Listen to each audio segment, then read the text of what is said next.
Grief is not the end of your story, it's the beginning of a new chapter. Welcome to the Empower Grief Journey podcast. I'm your host, Chris Mamone, and I'm the founder of the Empower Grief Journey coaching and podcast platform.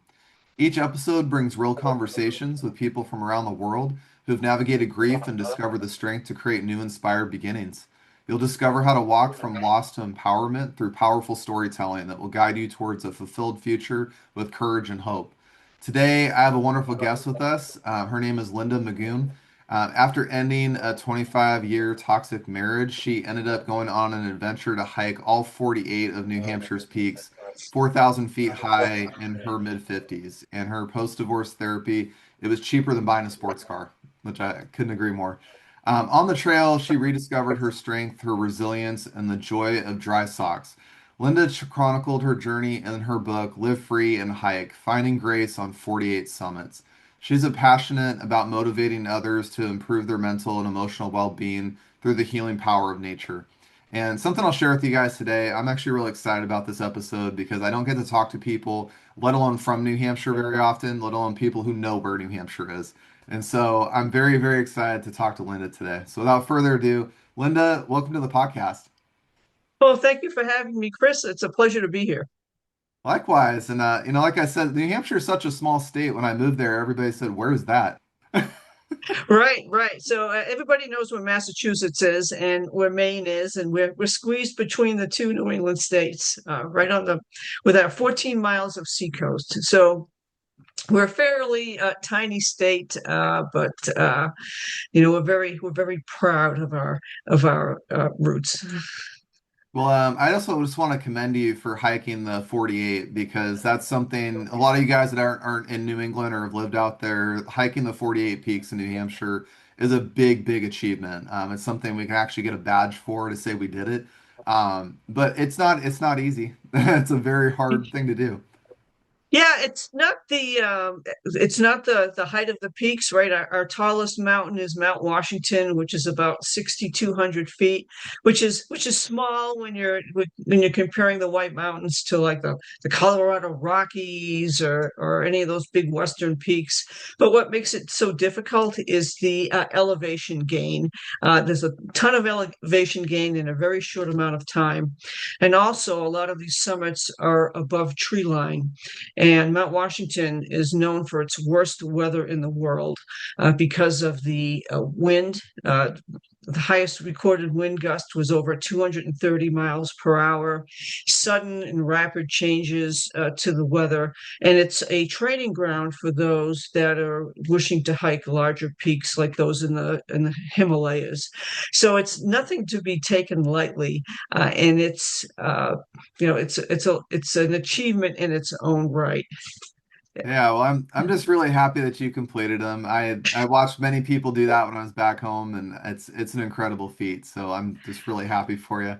But it sounds like, it sounds like the hiking there to get into our podcast a little bit. It sounds like hiking was a very therapeutic means for you as you went through a challenging marriage and a challenging divorce there. And I'd love for you to open up with our listeners today to tell us a little bit about that grief journey that you were on.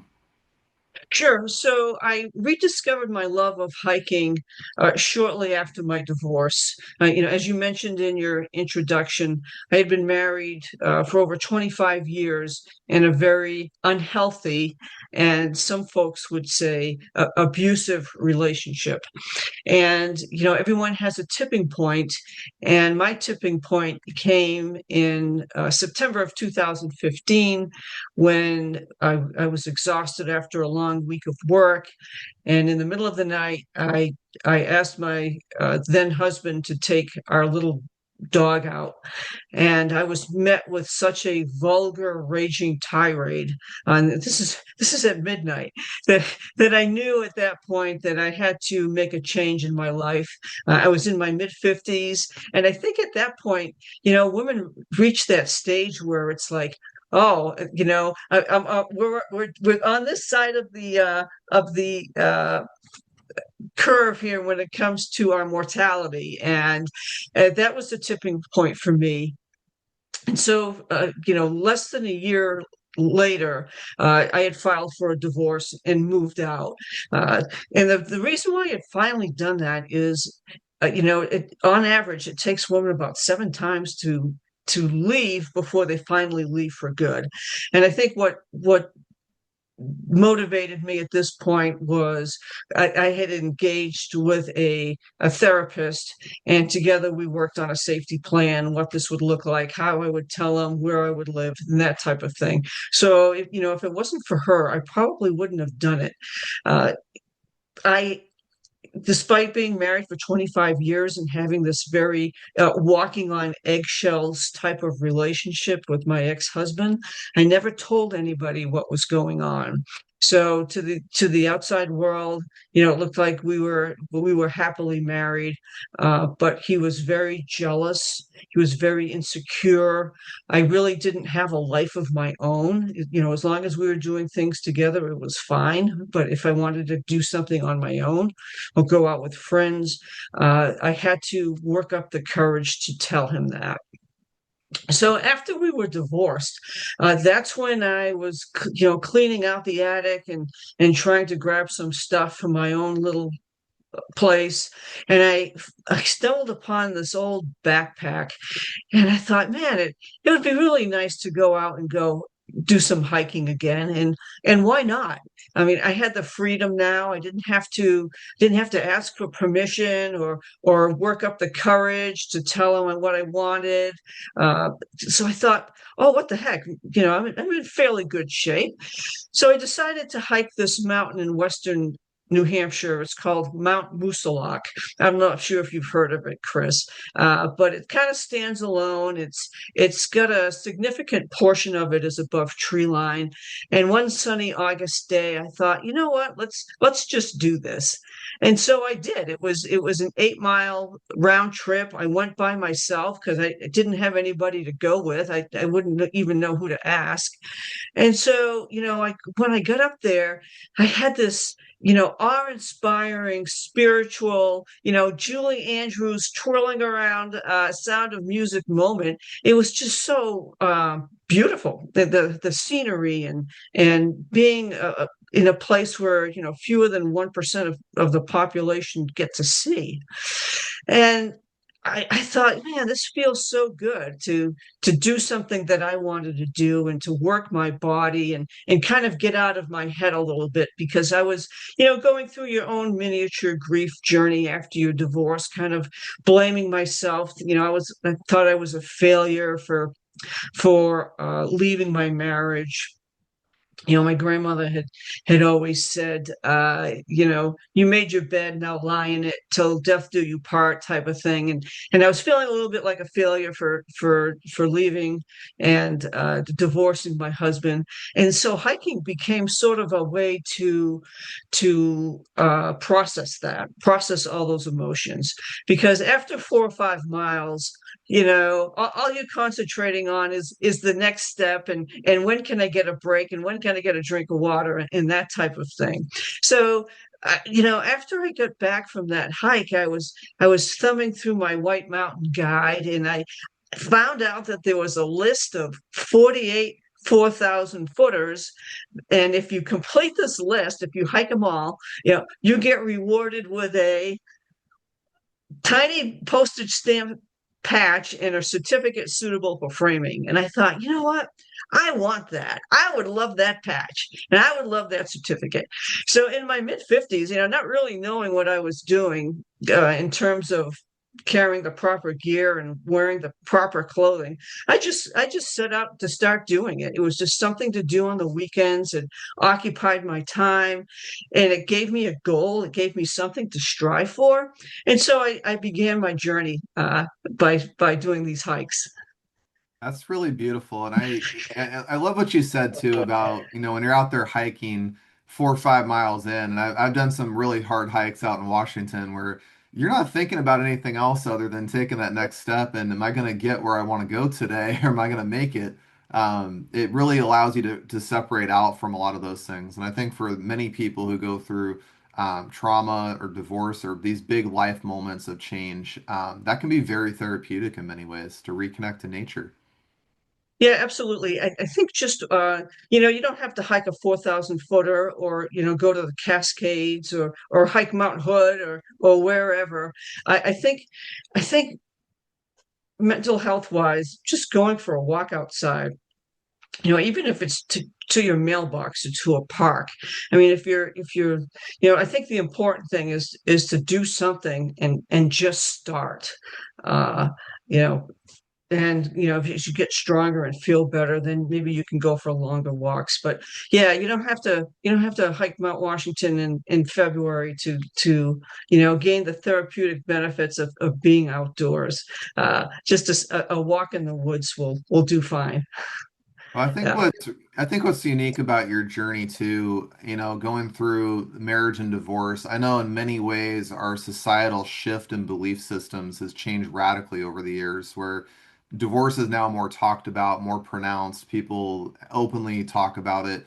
Back in the day, in my grandparents' era, or even my mom's era for that matter, like you said, the family motto was, you made your bed, sleep in it. You got to deal with this for your life. And we kind of in a way force people into that mindset of even if you end up in a bad situation or one you don't like or one that doesn't make you comfortable or takes away from your life, you still just have to ride it out. You just have to do this. And that's got to be very, very hard to, have that mindset and to see today that, we're being a little more open to saying we can break free of these things and allow ourselves that freedom. And I love that you gave yourself that opportunity through hiking.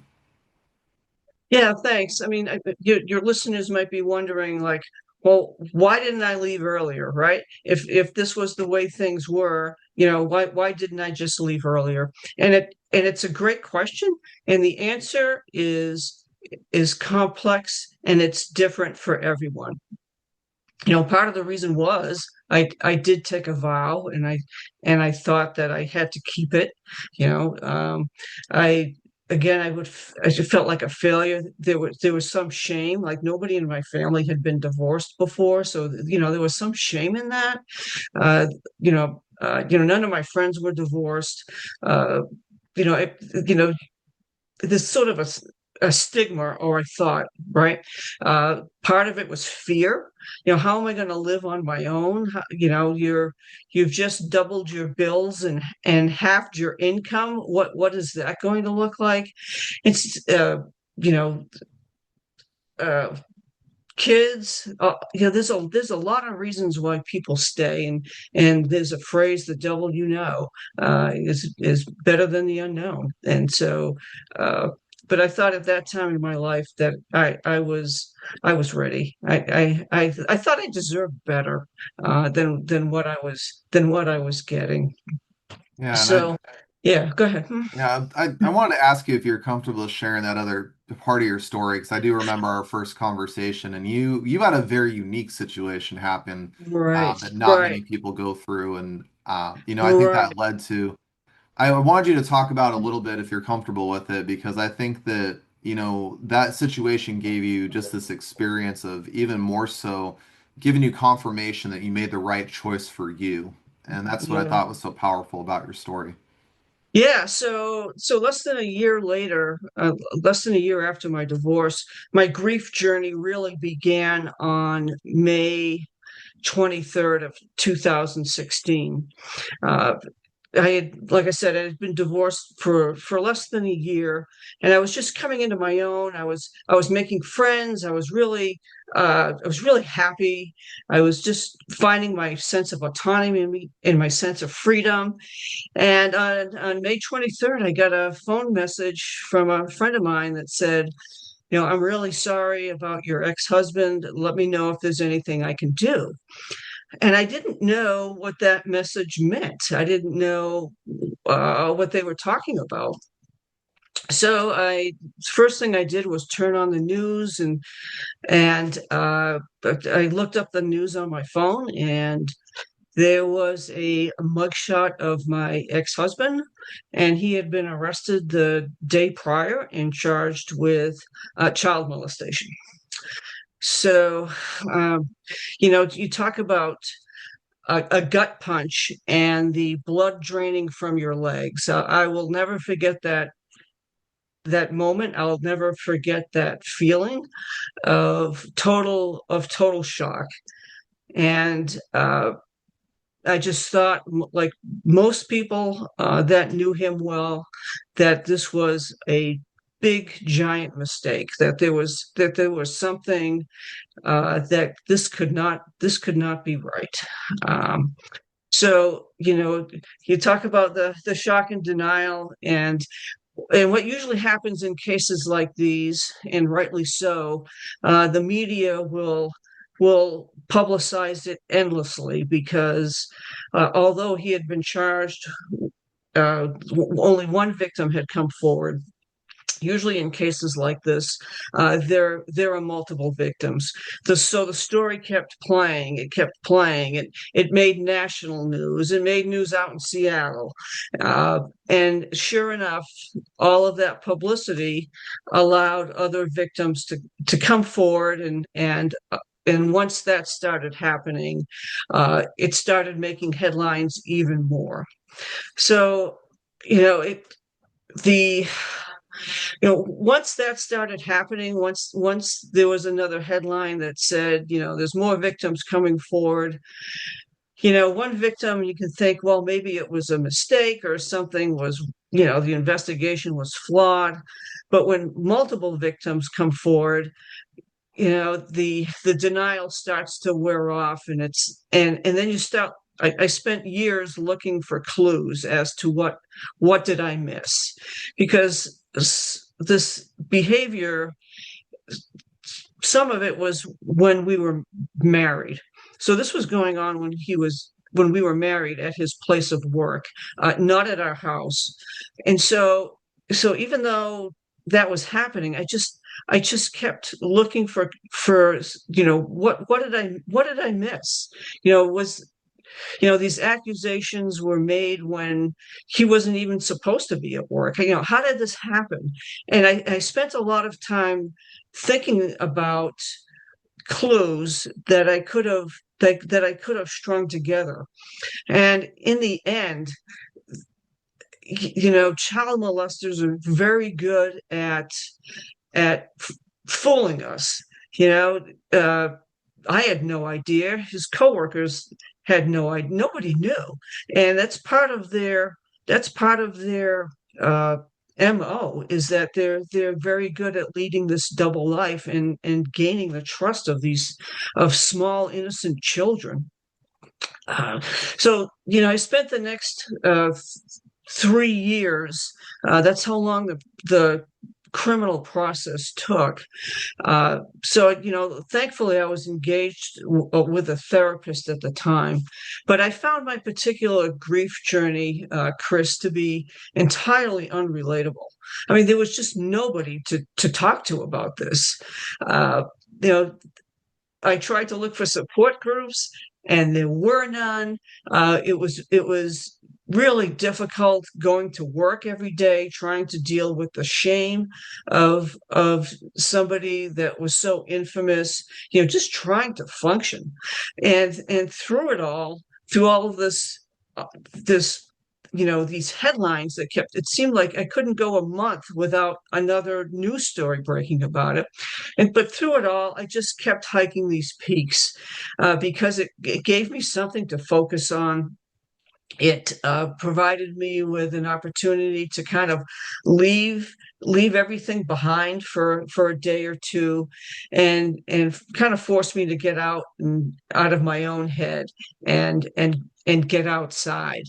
Um, you know, I'm sure your other guests have said this, but in my particular case, the grief journey was not linear for me. It wasn't like, oh, and now that I'm done with the shock and denial step, I'm going to move on to the anger step. No, it was none of that. It was huge bouts of sadness. And just when I was starting to feel better and do some self-care, another headline would emerge, and I would feel like crawling back under a rock again. It was just not linear for me, and I'm sure that's what your other guests have described it as well. And so, with the help of a life coach. The book talks a little bit about working with a life coach to kind of look forward and not back. The help of a therapist, the 48 peaks. This is how I managed to process the person that I was married to that was eventually convicted for these atrocious crimes. Some some I think some family members were very supportive. Uh, some were not, and I couldn't obviously I couldn't support him. I didn't go to any of the trials. I couldn't. There were three trials in all. I didn't testify. I wasn't a witness for the defense. I wasn't a witness for the prosecution. I was kind of in no man's land. There was just no place to go. There's just nothing. Families of perpetrators are victims, sort of, but they're not recognized by the criminal justice system. They're certainly been they have their own grief journey and they have their own emotions to process, but there's no advocacy or there's no support that I found, and Well, so it was very much a solitary grief journey for me. Yeah. Well, Linda, I appreciate you sharing that part of your story because you're a great example of what grief really looks like that people don't always see all the time. And I try to share with listeners all the time that grief is never linear. It's very up and down, or sometimes you take 5 steps forward to get yanked to 10 steps back. And to know that, you went through that divorce and you started getting life in a place where you were happy. You were starting to get in that, okay, I can find some happiness again. I can do this. And then all of a sudden that comes swinging in a year later, and it's almost like a real just yanks you right back into that painful moment of grief and loss. And that's where a lot of us get trapped in our grief in many ways, and it's understandable and it's relatable in many many ways. But I love your perseverance to continue to find that through hiking, to continuing to tell yourself, I need to give myself an opportunity to slowly take steps forward towards healing. And your story is one where I tell people in grief, you're never going to get over it. You're never going to move on fully. It doesn't work like that. But if you focus on small steps, and that's what I want listeners to take away from your story today, Linda's a powerful example of what it's like to take very small steps towards healing every day and doing one thing a day. And when we can give ourselves that much power, by the way, which might seem small or insignificant on certain days, it compounds over time. And you don't realize it, but you're doing more work by taking that one small step over taking a giant leap. And so I just really appreciate you sharing that part of your story, Linda. Well, thanks, Chris. I mean, you summarized it beautifully. It's true. Action is rewarded, and your small step may be to drink more water every day. And so you do that, and you feel good, and it's like, okay, well, maybe I'll have a salad now instead of going to the drive-through. And you do that, and you feel good. You eat good, you feel good, and it's really those really small steps uh, that that sometimes have the biggest impact, right? So, yeah, I mean, you're absolutely right. It's something you don't get over. You kind of get through it, and like that sand in the oyster, it's something that it'll always be there, but you grow and you learn and you are able to. There is I am on the other side, and I'm doing fine. I'm still hiking. I'm writing another book, and I'm just retired, and so there is life. There is life on the other side for sure. Well, tell us a little bit, Linda, as we start wrapping the podcast up. Tell me a little bit about the book that you wrote, and if you want to share with listeners and me today, what's this next book looking like for you? Yeah, sure. So that my first book is my memoir. It's called "Live Free and Hike: Finding Grace on 48 Summits," and the "Live Free and Hike" is a little nod to our state motto, which is "Live free and die or die." And the finding grace, finding grace to forgive those that don't deserve to be forgiven, right?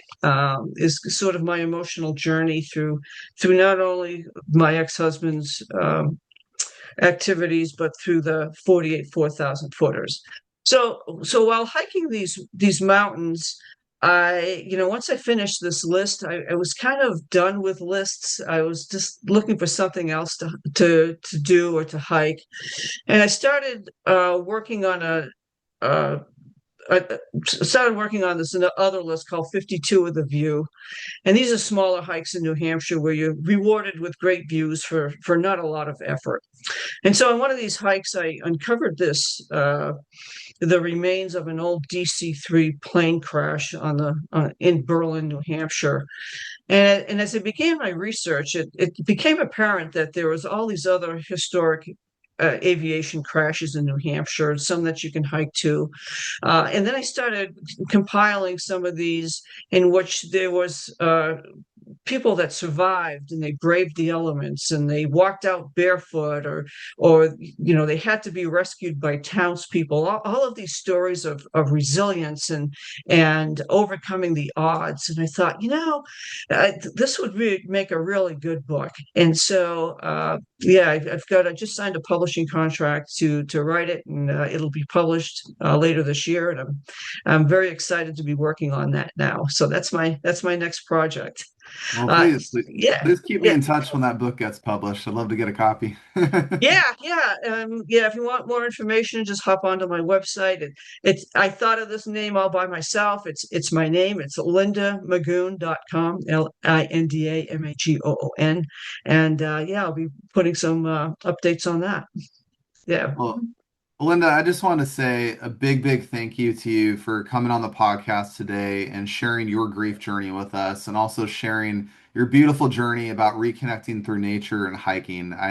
As a fellow hiker, I love to see that that's a means to find some peace and solace in life, especially after going through major grief and trauma like that. And just giving yourself the ability, by the way, in your generation to start over again and be okay with that and allow yourself the gift to find happiness again. And the thing you said that I really love, and I hope listeners took away today, there is life on the other side of grief. There is. And it's about giving ourselves the opportunity to have that and to know that it's not going to come right away. But the more work we do on ourselves and the more opportunities we give ourselves as we go forward, one step at a time, can lead us to that other side. So, Linda, thank you so much. Thanks for having me, Chris. And it's never too late to start over. I love that. All Well, right. I want to thank all of our listeners today for joining Linda and I on today's episode of the Empower Grief Journey podcast. If this episode resonates with you, please share it with somebody you know who could benefit from Linda's story. For more episodes that are designed to empower you and support you, visit empowergriefjourney.com and subscribe to the podcast. You can find us on Apple and Podbean and YouTube. The Empower Grief Journey is all about honoring your journey, embracing your emotions, and finding strength in your own time. I want you to know that you're never alone on this journey, and together we can navigate grief with courage and compassion. Until next time, be kind to yourself and take your grief journey one step at a time.